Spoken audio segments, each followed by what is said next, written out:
They may sound nuts, but so do the Wright brothers. Now, here's Flieger and Briggs. You know you guys missed us after a much needed respite. It's Just Sports is back here on the 12 Ounce Sports Network. Check out everything they got going on at 12 Ounce Sports over at 12OunceSportsNetwork.com, at 12OZ Sports on Twitter. And, of course, you can follow the hardest working boys in radio at Asylum Football on Twitter, AsylumFantasySports.com for the show archives. And, of course, to be part of the show, it's Just Sports123 at gmail.com. I needed that break, Rick. I needed it. I think they needed a break from you, quite frankly. I'm not sure if you really needed the break. But big news, terrible things had happened in the week off. When we left the door to the studio unlocked, and everybody's favorite vagabond has found his way back in. Back from competitive international competitive dancing. Yeah, so just dragging the Corona all over the Baltic states into Studio B. Our not new producer, but our producer that is back, Alejandro Finkelstein. Thank you. Belarus says hi. We had assumed you were dead. We really have. Close. 3 or 4 times. Nice. Specifically in CHOP. But just to let you know, I mean, he still has a luxurious beard, but he's sporting the Sideshow Bob hairdo, which is quite unique. That's what. Yeah, that's what it is. Sideshow Bob, and no we've doubt. Got a picture for the show now, don't we? Let me jot that down. But welcome to It's Just Sports on 12 Ounce Sports Network. We are Flieger and Briggs, along with our producer Alejandro Finkelstein. And think about this, Rick. Really think about it. Assuming 12 Ounce doesn't throw us off the air or Finkelstein here doesn't kill us in the next 7 days, we're going to have actual real sports to talk about on next week's show. Major League Baseball coming back tomorrow. And that's the beauty of it, because even if we get thrown off of here, we still have the microphones. We'll be somewhere. We'll just go out on the porch and yell it. We'd be about the same amount of listeners probably anyhow, so we can do that. But my Nationals, Rick, hosting the Yankees, and Dr. Fauci throwing out the first pitch in front of no one, which seems like Is he going to have like a rubber glove on? Or well, what? I would certainly think he would have to. And then, of course, Dodgers and Giants in the nightcap, and the rest of the league in full swing coming Friday. I know you're no fan of baseball. Or right now. But here's kind of where my mind is. We have to root for this to work in order for football to come. If they can pull this off, not being in the bubble. Look, the NBA thing makes sense to me, right? The bubble. I don't think anybody's rooting as hard for baseball to succeed than me, quite frankly, because I agree with you. Yeah, I mean, this is successful. The NBA comes back, the NHL comes back, and they can pull all this stuff off. From the same venues where they'll be playing and so forth, then football should be just good to go. Put the gas pedal down. Yeah, and the litmus test is baseball, right? Because in basketball you have the bubble. The bubble thing seems to be working, right? Not practical for football purposes. You couldn't do a football bubble, I wouldn't think. There's just too many people involved. Hockey, kind of the same thing. Basically 2 bubbles, I guess, until you get to the Stanley Cup final. So this is the test for football. Now, I tend to think, much to the chagrin of every NFL writer, which I still don't understand why the sports writers are the ones rooting the hardest against sports ever being played again. I don't get it, but what do I know? I'm just a dumb podcaster. But if this works with no bubble, traveling city to city, limiting what they're doing, then I think it happens. You got a shot. Anyway. I really think that, you could make it like 90, but like this shortened 60-game season and the expanded playoffs, boy, that would be nice for baseball. Right. Make a 90-game season from here on out and expand the playoffs a little bit. You can make that work. You don't have to start when it's snowing in Toronto and some of these other places.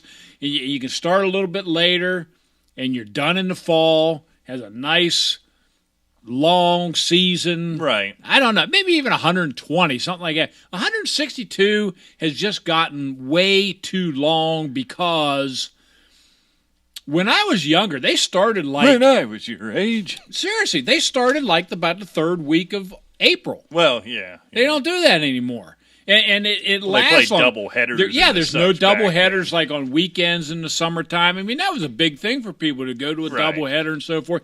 They don't do that any longer. Even if they played the 162 and condensed it a little bit, that would be okay. But they just keep stretching things out so long. I think that would be the thing. Look, in theory, I agree with you. The 162 games, this will be interesting. 60 feels like it's too short because I've seen people, guys who, make all-star games go on 60-game slumps. So whether it's 90, 100, 120. Here's why I don't think it would work, and actually, stupidly, why I'm not necessarily in favor of that is baseball is the one sport where the numbers really matter. Going back historically, and it's the only thing you can measure 75 years ago to today closer than football and basketball. Things have changed so much. Golf, certainly. The numbers matter so much in baseball. You almost have to close the book. If you do this, you have to close the book on baseball history, and this is its new own entity because the numbers don't line up. They're essentially meaningless. It's kind of like passing numbers in the NFL. Now, they're just meaningless. Right. Kirk Cousins is going to break the all-time passing record, and then Justin Herbert will, and then Trevor Lawrence. It's going to be every 4 years this is going to happen now. You can throw all that out. Baseball, the numbers are still meaningful, right? Nobody's catching Ty Cobb. Nobody's catching these things. Right. I guess the home run numbers got skewed a little bit, but they wrapped that up. But nobody recognizes it. So I mean, you talk about skewed numbers. Nobody's going to catch a lot of these 300-win pitchers and so forth either. I mean, obviously nobody's going to catch Cy Young. He's won like 9,000 games. But, I mean, even the modern era, they just don't have the decisions that they used to. No, I think the new number's 250. Right, yeah, I saw that. I think it was on PTI. They were talking. I don't know what it was, but they were talking about CC Sabathia, and he was right around that 250 number, and in all these accolades and the length of his career. I didn't even realize how great he was. But he was how long has he played? Oh, he was played a long time. Well, I know, but I mean that's my point. I mean he's played decades, right, and he's got 250 exactly. I mean that shows you how much has changed from. Say 50 years ago. Did they in the 60s? Okay. 5-man rotations, 4-man. I should know that, and I don't. If I recall, I mean, I think they went 4-man rotations. I should keep hitting that. Sounds please pretty keep good hitting on it. the Yeah, air. it's great. It's professional, and it's not distracting at all. But I think they went 4-man rotations. Yeah, so that makes sense, and. Well, then they all threw complete games too. It was just so different. But before we get started, we didn't 2 weeks ago. I mean, really started into the okay. media. 2 weeks ago, we were talking a little baseball. Kind of segues into this thing. Oh, all right. We were talking about the Cleveland Indians. Okay. And I had put forth a story that I thought I'd read or heard or whatever. Oh, you made it up. About Chief Wahoo. I was incorrect. Made it up. I was incorrect. Okay? All right. And the reason I know I was incorrect because we were fact-checked by a listener. Okay? And Do we have somebody listening that close that they fact-checked us? yeah. I guess I got to start looking stuff up and just quit throwing it out there now. This is a lot of pressure. Apparently, right? This is a lot of pressure. Yeah. Maybe this guy could just quit My listening. shoulders are Could we getting do hunched that? over Could from we the do pressure. that? What's his name? But quite frankly, if this is back like in the asylum days, I know who this listener is. Personally? And this listener would, I mean, Dean from Connecticut would have never been Asylumite of the Year, okay? Oh, okay. I mean, because this listener is the top of the line. So when I'm told that we were wrong, I figured I better check. Well, lo and behold, I didn't have to check because it was sent to me. Oh. Okay? So they're sending proof. Yeah, sending proof that I'm an ass, okay? Which we really didn't need. A lot of proof. We really didn't need it. But anyway, I wanted to set the record straight. Okay. The Chief Wahoo logo actually was not created by a guy that owned a bar. It may have been used sometime, but it was not Oh, I created. remember this story now. Yes. I couldn't even remember what the hell you were talking Well, about. you couldn't remember yesterday, so it doesn't matter. Fair. But it was actually created 1932. The Little Indian, quote unquote. Some historians say what would come to become Chief Wahoo actually began in the Cleveland Plain Dealer, the newspaper, known as the Little Indian. The strips featured a Native American character and was based on the results of the last day's games. That part I did have correct. And so they used that for quite a while, for about 15 years. Then, in 1947, a 17-year-old Walter Goldbach was commissioned by the owner at the time, Bill Veach, to design a logo. And lo and behold, Chief Wahoo was born basically out of that, even though he was used previously in a different capacity, a different drawing apparently. And the official origin of the Wahoo logo seems much less problematic. I'm reading this. The accepted story goes that in 1947, half a century after Saucalexis Indians, I don't know what the hell Saucalexis is. I assume it's a tribe. It must be. Okay. And Bill Veach hired a kid named Walter Goldbach, who designed the caricature. Goldbach, who worked for a local ad agency, defends Wahoo to this day. Oh, Bill Goldbach must be pretty old, or Walter, I guess. He explains that it was the last thing on my mind to offend someone, and I'm sure it was. He explained, and some alterations were made in 1951, and the Wahoo image became the version that we see today. And so it was actually a product of, oh, here we go. How did I miss this? Reading's hard. It is. But I the Saucalexis thing. All right. We'll wait. Of course you're going to wait, because this is a very important story. We got to get our facts straight, okay? The man who said that there are no good Indians except dead Indians never saw one. Louis Saucalexis, whoever the hell that was. Turn of the century sports writers really wrote like that. I guess this was. How did we get there? You read this so out of order and out of context. It sounds like you just said something really well, racist I wanted to out go of back. nowhere. I wanted to go back you to deal with him? Saucalexis. He died at 88. Yes. On So this was August. an Indian tribe. This was some guy. Yeah. I mean, you listen to Alejandro. Well, what'd you talk about the Saucalexis Indians? Well, I mean, that's just reading here. Isn't that what he said? Because we came across it. I was trying to. I think I have to edit this. I don't think you could say that. What? Not just reading what the guy wrote. No, apparently you are.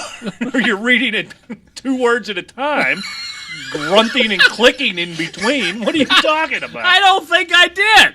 I don't think I did. On January 18th, 1915, a Plain Dealer article Don't say titled it again. Looking Backward say it confirms that many years ago there was an Indian named Saucalexis who was the star player. The team will be named Indians to honor him. This is the first time he said that. And he's using this to prove the point that he already said it. Am I wrong? What's happening here? If you would listen so we can get the facts out, for God's sakes, we can move on from this story. It's already been 2 weeks. I think it's time to move on. It's from been this 2 story. weeks. Okay? So whoever this fact checker is, can you send it to me and I'll read it in English next week if we're still if I we have it haven't right been here, so don't canceled? worry about that. Oh my I've God. got it right here. I just happened to miss a paragraph. Well, it's a pretty important paragraph. But then you can't, out of context with the wording that was in that paragraph, throw it out at the end. You can't say that. I can! I just did! You kind of came across it to Sean Jackson there for a minute. Well, no, I was reading what this guy Oh, my said, God. and it was referring to Saucalexis. I should have said who Yeah, you Saucalexis should have. was, but I forgot.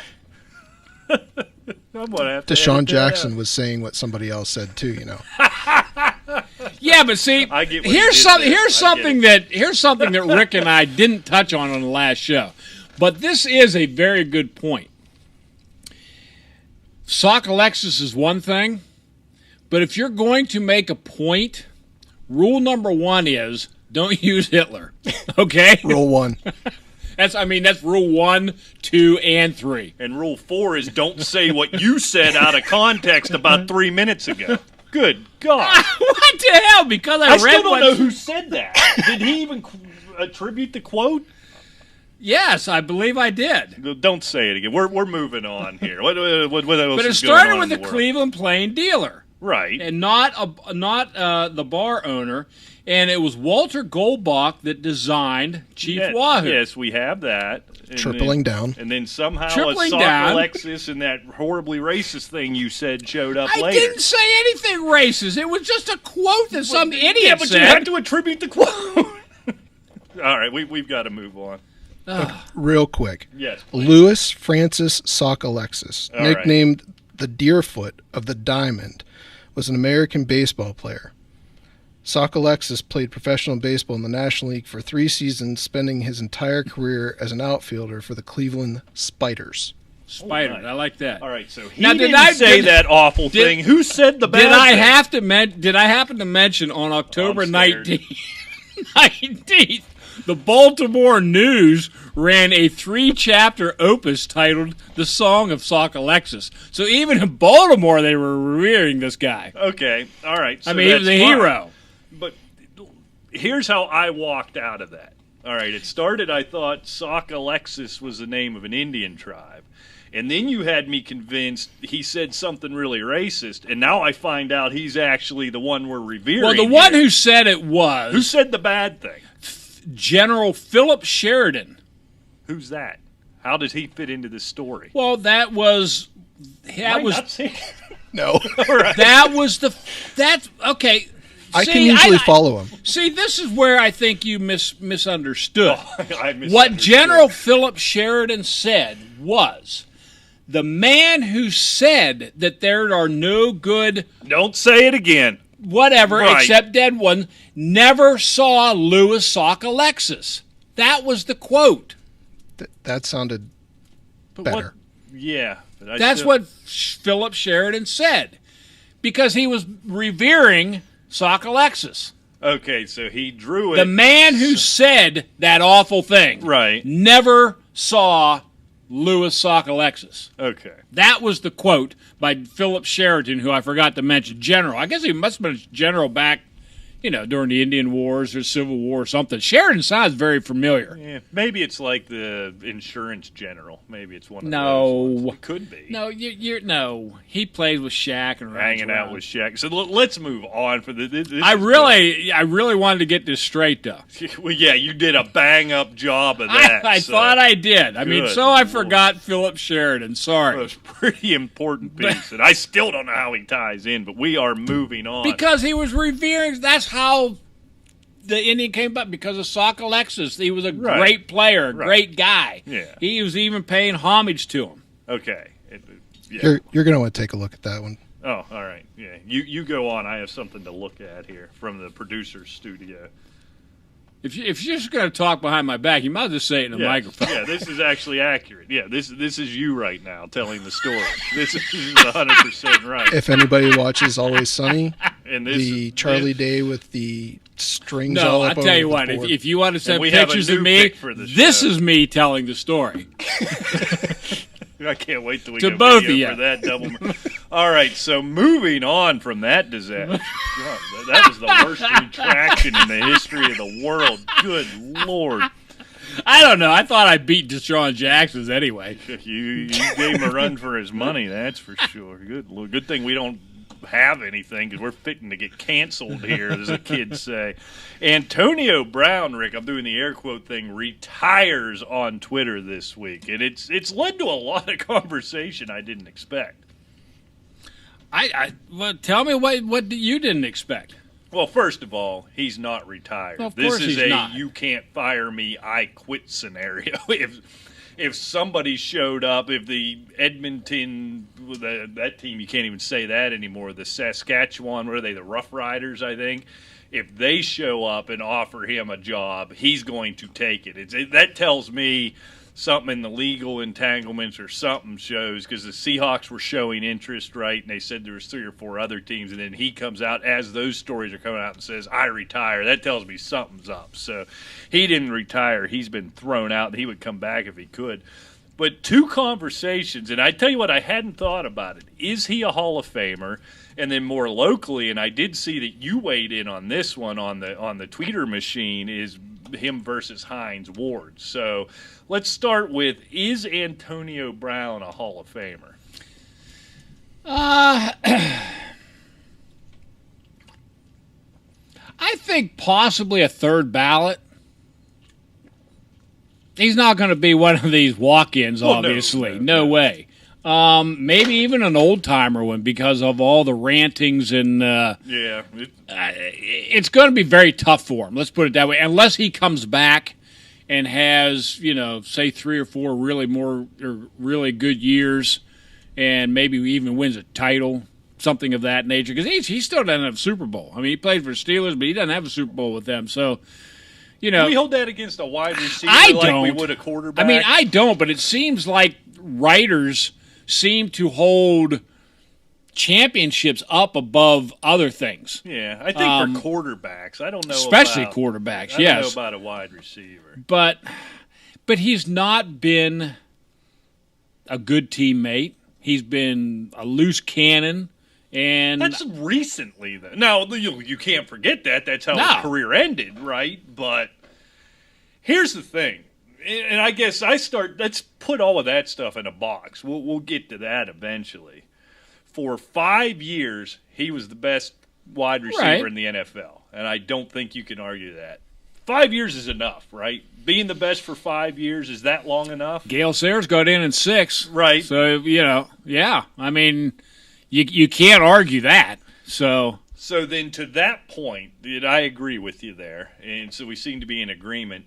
I have been of the mind when we talk about the Baseball Hall of Fame with Pete Rose and the steroids guys, when we talked about T.O., before all of that, I throw all that stuff away. The sports writers won't. So I don't think there's a question he should be in, right?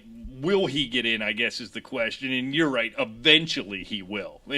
But what's weird to me, I guess it all kind of happened so fast, and maybe I'm clouded by the recency of all his nonsense, is when he first retired, it never even dawned on me. Like the first time I saw that question asked online, I said, it's not going to be a Hall of Famer. And then you start to think about it, like, holy crap, yes he is, and it's not even close, really. No, it's not. But, getting back to that debate on Twitter about him and Hines Ward, it goes back to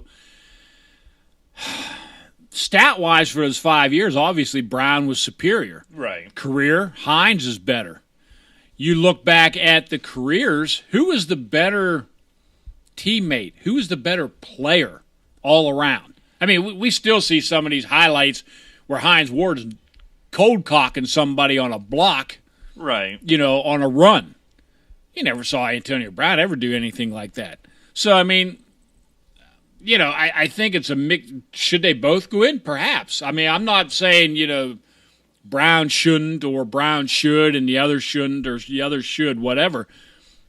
But I think it's a legitimate debate when you're talking about complete. Look at Heath Miller. I mean, name a tight end, a more complete tight end in recent memory, quite frankly. Right, yeah. It was kind of a block-first tight end who they could get involved in the offense. Yeah, is he going to be in the Hall of Fame? No.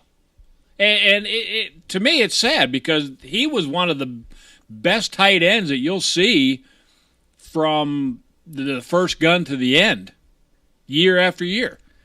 Do you think anybody outside? So for context, I guess we have a national audience. Locally, there'd been a debate on when you talk about Antonio Brown's Hall of Fame credentials, and a lot of folks locally were saying he doesn't go in until Hines Ward goes in, and that's been sort of the debate locally in the Pittsburgh area. And the one thing that gets brought up, and you brought it up, is Hines Ward's blocking. And it's important. Does anybody outside of Pittsburgh care about how well a wide receiver blocks? I don't know. I think they do. I think, fan-wise, perhaps not. In today's NFL, I think it's meaningless. right? When everything's happening 40 yards downfield as it is. But see, stuff like that is easy to say until you have pick a running back running down the sidelines, and you have a wide receiver just pull up to a jog, and he gets knocked out at the 20, where Hines Ward cleared away and he has a touchdown. Well, I guess what I'm wondering then, so when you say that, there's a lot of running backs who get a lot of assistance from a lot of wide receivers, right? We have to assume that. You would think so, sure. But we don't know that. Was Hines Ward that great of a blocker, or is he remembered for his blocking because he damn near killed about 7 people in his career doing it? It kind of became a signature of his. Well, I mean, I think that's what makes players memorable. Yeah. Well, certainly, yeah, I give you that, but does it make him better than a talent like Antonio Brown? Well, I just think the whole way around, if knowing what you know now, okay, and then you can rewind. Do you take Hines Ward or you take Antonio Brown if you're saying, okay, I want this guy from rookie on? So, and I know it at both end the same way. Mm-hmm. Trying to think back to those teams. I think I still take Antonio Brown because I'm trying to work back. See me, I'm Hines if Ward I've got all the way. One game to win. That's Antonio Brown. It's not even close. I need a guy who can go out and put up 200 yards and have 11 catches and just completely take over a game. For one season, same thing. I think it's Antonio Brown with a Ben Roethlisberger in his prime with. Who was on the other side of Hines Ward? Well, there was a rolling. They're never the same. He was the only constant.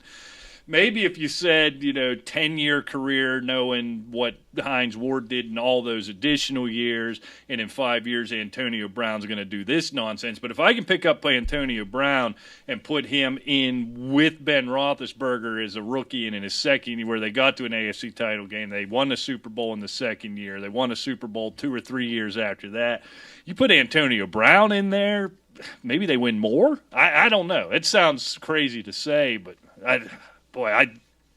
Antonio Brown's way more talented, and I agree. To he's physically more gifted, but I disagree mentally. Even back then, I don't think he was the teammate. I don't think he was the leader that a Hines Ward was. And yes, it does matter. It does matter. That team has been leaderless for frickin' years. Well, that should be the quarterback. It should be on who is it going to be? It should be the quarterback, but a lot of times it's not. Jerome Bettis was a leader. Right. Hines Ward was a leader. Right. Obviously.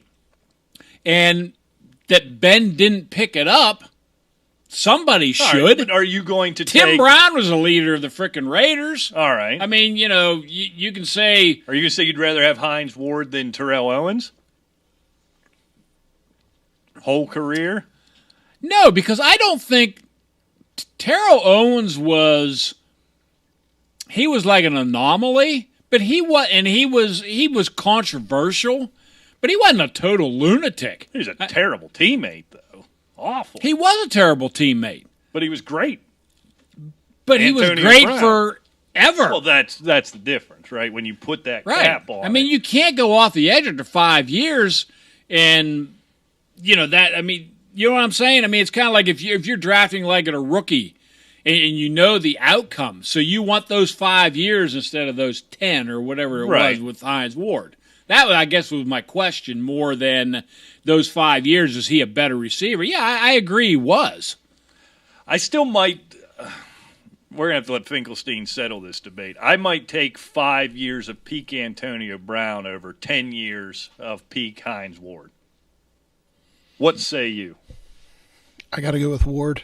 Boo. Never mind. Turn his microphone off. I agree 100%. He's wrong. It's glad to have some sense back in the studio. I disagree. We need a new producer. Of course you disagree, because you're wrong. No, I'm right. No. Talent wins out. Take the talent. Do we have anything else? God, we still got a half an hour of this nonsense. Oh, we have, moving into training camp supposed to be starting, right? It could be as early as, tomorrow? Yeah. Okay. Rookies? First of all, we're going to critique a top 10 wide receiver list. Not fantasy. Okay. But a wide receiver list talent-wise from a Mr. Chris Sims. I think he's a NBC or CNBC, analyst. Philly Okay, boy, isn't it? this is his top 10 receivers. Let me get my pen out. Number 1, Okay. Tyreek Hill. Ooh, all right. Number 2, Julio Jones. Number 3, Michael Thomas. Okay. 4, Mike Evans. Okay. What is it? 5, DeAndre Hopkins. Okay. 6, Odell Beckham. All right. 7, A.J. Green. 8, Amari Cooper. 9, Stephon Diggs. And number 10, Cortland Sutton. Do you see any names missing from this list? That's what I was trying to do that in my head. You got me on the spot here. Tyreek Hill, Julio Jones, Michael Thomas, D-Hop, OBJ, Amari Cooper. I'm sure there's one or two big ones I'm missing, but I'm blanking. I mean, just right off the bat, Chris Godwin, Keenan Allen. So is the general consensus this is a ridiculous list? Is that? I'm not saying why it's ridiculous because obviously they're quality wide receivers, but Cortland Sutton over Adam Thielen. Adam Thielen over Adam Thielen over who did I just say? Oh, Keenan Allen over Chris Godwin. Would you put Cortland Sutton over Kenny Golladay? Galladay's one I think that should be on this list. That's a good one. There's a lot of hype surrounding Cortland Sutton, and there was a lot going into last year, and he flashed a little bit. I don't want to turn this into a fantasy discussion. And but I don't there's- see Allen Robinson on this list, Yeah. who I think is, Cortland Sutton, he has the hype, and you say, well, he plays for Denver or whatever.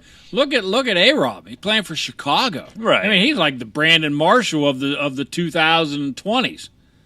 Yeah, I mean, I'm of the mind. I don't quibble much with this. Sutton seems a little silly, but when you're making a top 10 list, don't you always throw something Diggs in wacky Buffalo? out for the 10? Yeah.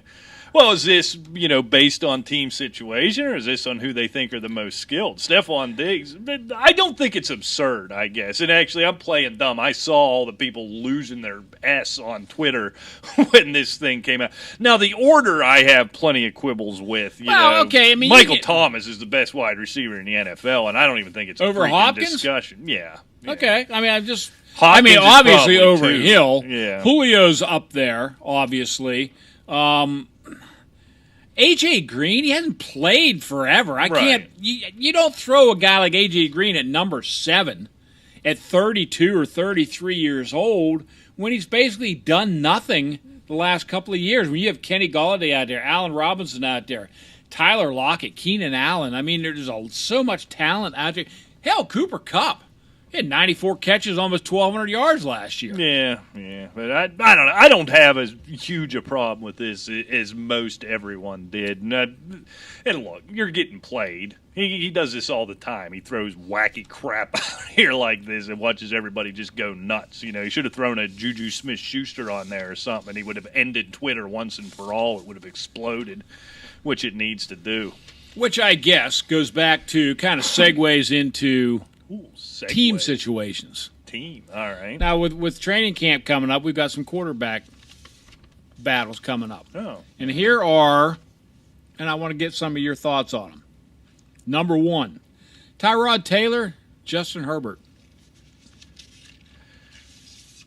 I'll tell you, that's a good Chargers team. I think that's a team Who drastically underachieved for years with Phillip Rivers, haven't they? I mean, quite frankly, you and I both like Phil Rivers. He's a gamer. He's the old Brett Favre type of, gunslinger. But I'll tell you what, with the talent they've had, they've done nothing. And defensively, they still have that talent. I think even losing Melvin Gordon, they still have it in the backfield. My general thought, now unfortunately it's Tyrod Taylor, but when I'm going into a season with a team that up and down the roster should be a championship contender except for the quarterback, And when I factor in now we're having no preseason games, right? Everything's being shortened. If they have much camp at all, they haven't had any, off-season workout. I'm going to go with the veteran, even though it's Tyrod Taylor. If he flames out, if he craps out, if they're 4-4 halfway through, that's when you go to Herbert. I could get an argument to put Herbert. You got a championship team. That's the rare chance for a rookie quarterback to come into a good situation, right, similar to Mahomes did in Kansas City, which helps these guys. But with all the nonsense of this offseason, with the virus and everything, with a team defensively that's good enough to win a championship, give me the veteran. And if he flames out, because has there ever been anybody more than Tyrod Taylor who just has these great heights and you think, wow, he's putting it together, and he's just bottoms out and goes. So I think I start with Taylor, but you could talk me into the rookie. I think a lot of it has to go along with camp and how they perform in camp and preseason. I guess prematurely I would go along with you. You got to go with a veteran who's been there, right? And with the COVID and all this kind of crap going on, you start with him and see how it rolls.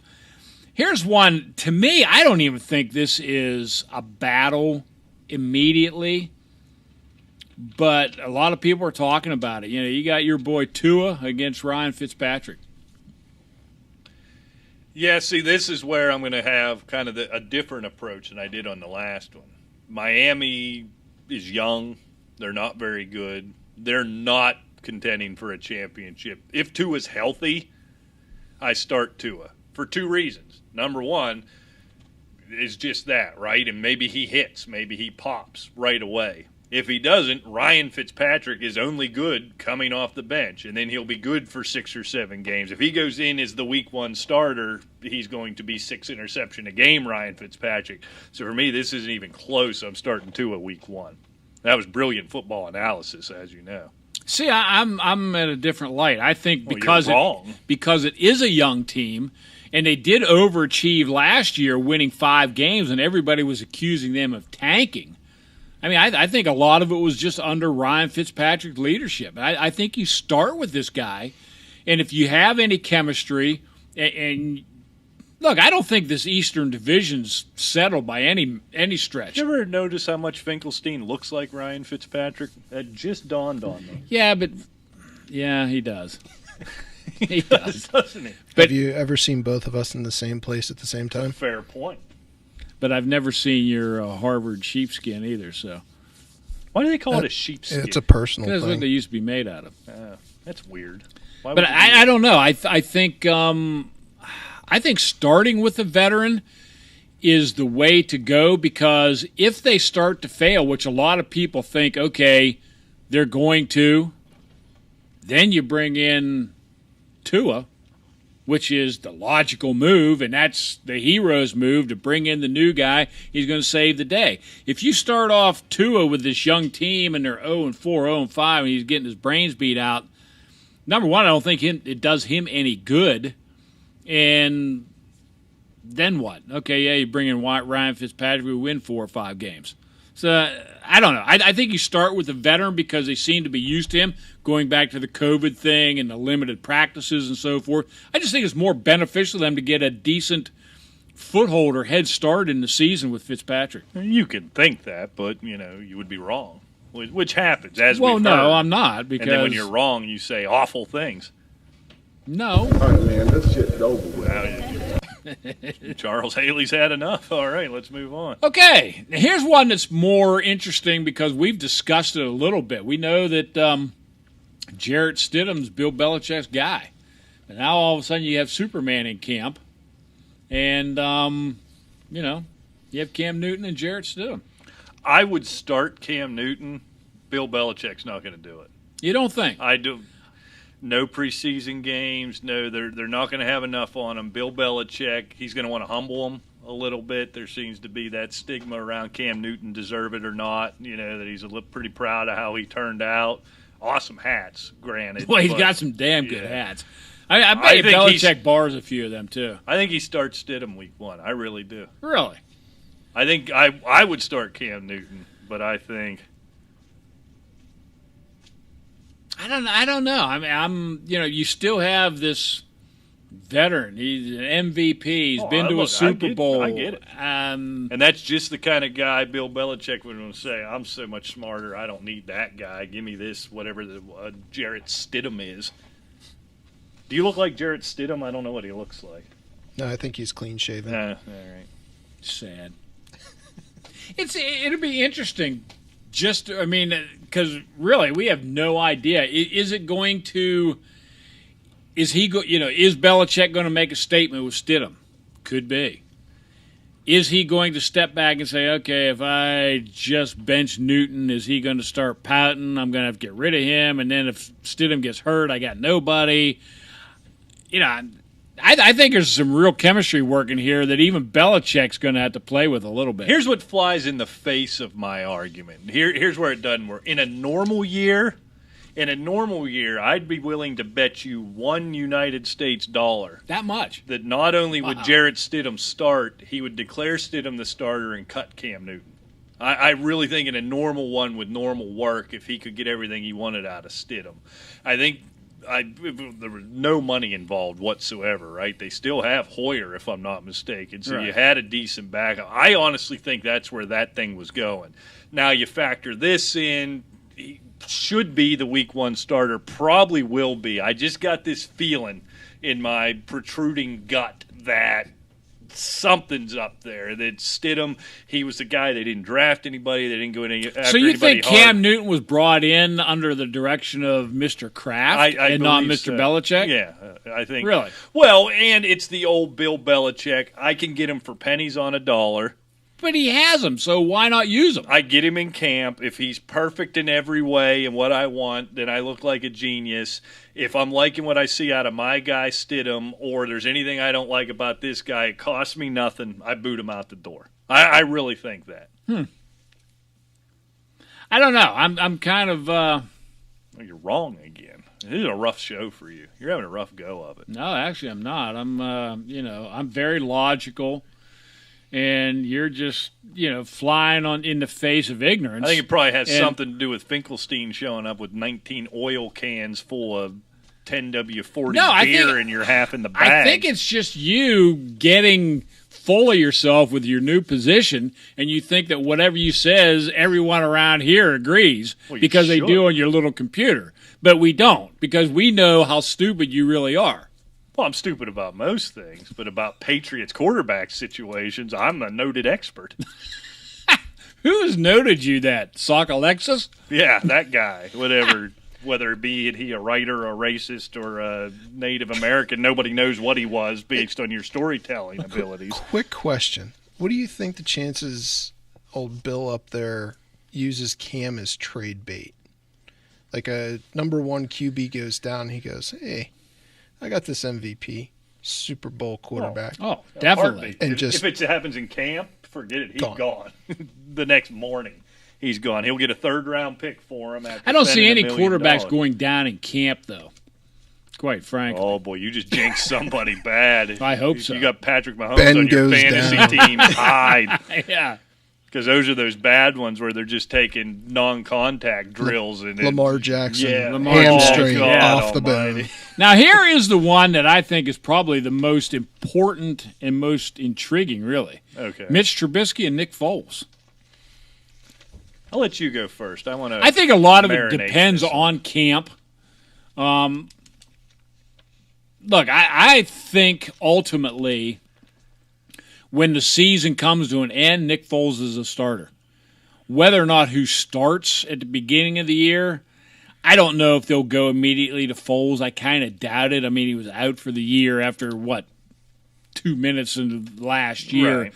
So, but Trubisky's been struggling, and Nick Foles, other than Philadelphia, has not had success, but I think Chicago has some weapons. I think they're poised to make a run at this division. I don't think Minnesota's going to be as tough. Green Bay's still iffy. They don't have a ton of weapons for Aaron Rodgers to play with. So, I think there's a fine line between Mitch Trubisky being the starter and, hey, we're still in this thing. You're not really performing. We're going to go with Nick Foles. Yeah, I mean, I think we can all agree, right, that both of them are going to start games this season, irregardless of anybody getting injured. I think they're both going to. It probably has to be, you take on that contract, it almost has to be Nick Foles week one. I'm thinking that. Unless but Trubisky wows in whatever camp they get, which it's hard, right? They all look good. I'm sure Duck Hodges looks good in shorts, in 7-on-7 drills. So it's hard to set yourself apart. I think, Trubisky's fallen out of favor with the organization, or you don't bring in a Nick Foles with a top 5 pick still developing, who's shown flashes. It's going to be Foles, but, at some point midway through game 2, he's going to look down and say, oh, crap, I'm not wearing an Eagles uniform, and start spiking balls into the ground and tripping over his own feet. And I think the season ends with Trubisky. Maybe Nick Foles gets traded back to Philadelphia and all is right with the world. I don't think it's a good situation either way. For some reason, I find myself rooting for Mitch Trubisky. I think it's just all the beating he takes for not being Patrick Mahomes. And, how many times have you seen this tweet? They show a picture of Trubisky throwing an incompletion, and they say, imagine taking this guy over Patrick Mahomes and Deshaun Watson. Well, yeah. Shut up, jackass. I'm tired of that. Hindsight's always 20/20, jerk. Yeah, I think there was some question with Deshaun Watson. Nobody had Patrick Mahomes going 2 overall, and if you're saying you did, you're a damn liar. That's what it comes down to with that one, in my opinion. I don't care, because I don't think either one of them are going to be any good. So I think you're going to see him jockeying back and forth. I think Foles is the guy. I think he steps You don't look like forward Nick Foles. this year. Yeah, he looks like a preacher. I don't Nick care Foles. what he looks like. Johnny Unitas had a You've haircut always- like you. You've always liked Nick Foles. You've always had a thing for him. Kind of like you and Jordan Matthews. Well, Jordan Matthews was the man. He got it done. Yeah, he played 4 games a year. They were a good 4 games. Yeah, boy, I tell you, they were. No Hey, you doubt want to play about a it. game? Sure, I I'd want love a to little play a game. Do I have any music? I haven't done this in a while. I don't want to play the fact or fiction music. Oh, how about this one?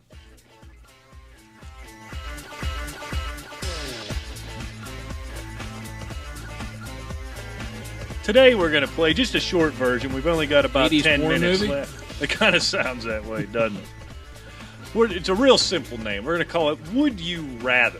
All right? I would rather. Would you rather? Yes, I would.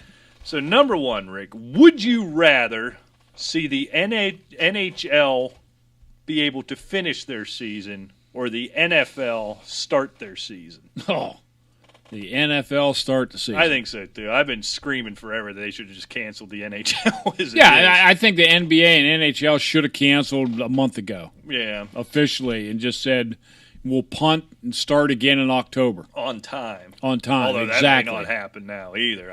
Starting anything in October might not be realistic. Maybe not. However, I would rather see football start. We'll let Finkelstein play.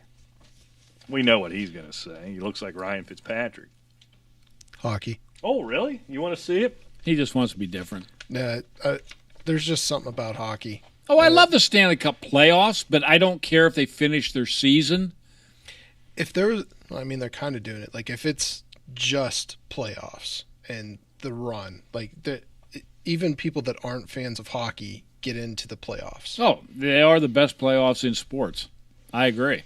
What's weird about it is it's not even going to feel like the same season, right? When this thing shut down, it went so long ago. This is almost just like an Olympic tournament, which is what's cool about it. But if I could get 16 NFL games, That's I think my I'd trade point. it If in. I can get the NFL starting now and we get a full season through the playoffs and everything like that, I'd much rather have that than just get hockey playoffs. Yeah.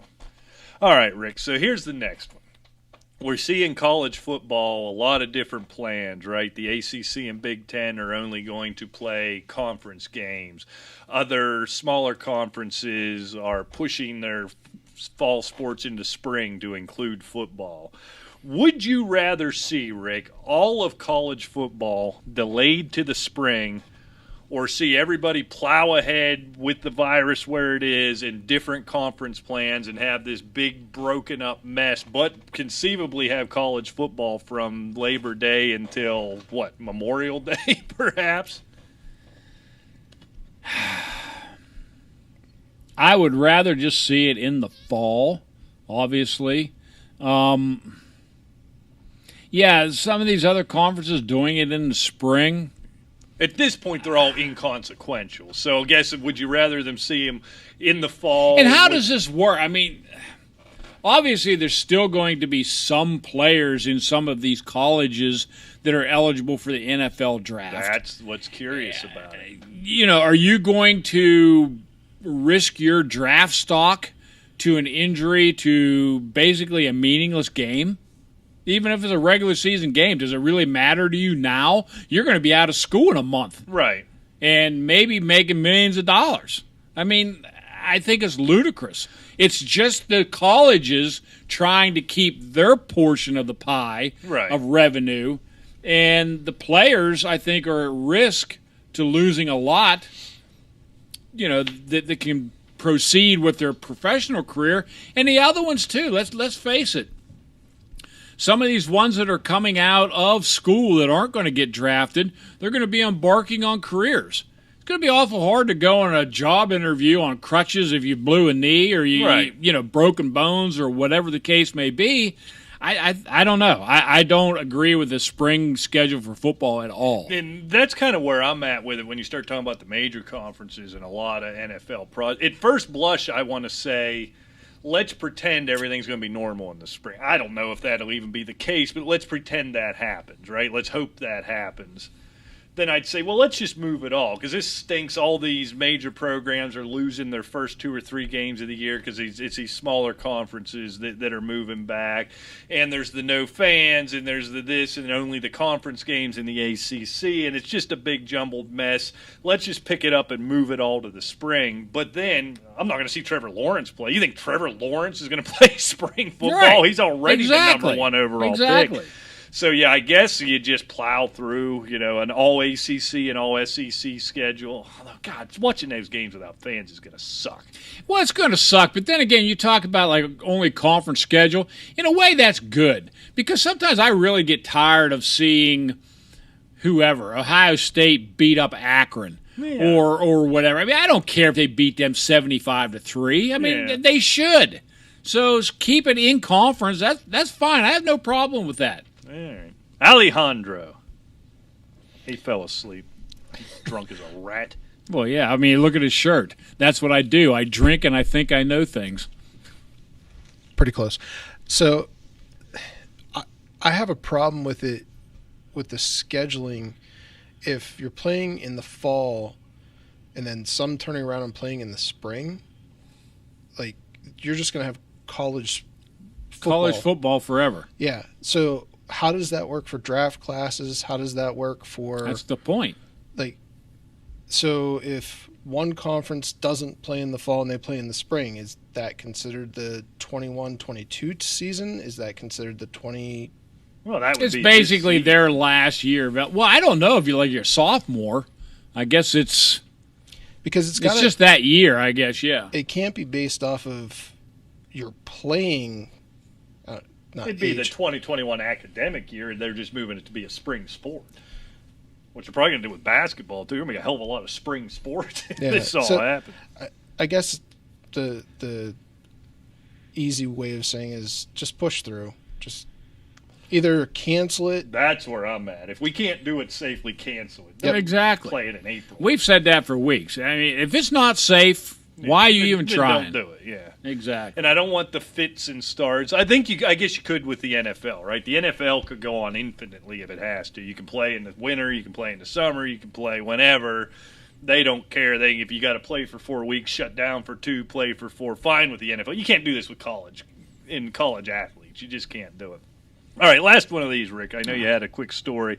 I think this one will be easy. I know your answer. Would you rather eat a light bulb or watch people and listen to people debate about players at Madden ratings, as I've had to put up with for the last 2 weeks? Oh, give me a light bulb. Yeah, I'll eat 3 of them. Yeah. light bulb. Although I do have to say, the idea of, I guess, Patrick Mahomes is all pissed off because they ranked Josh Allen's arm strength higher than him.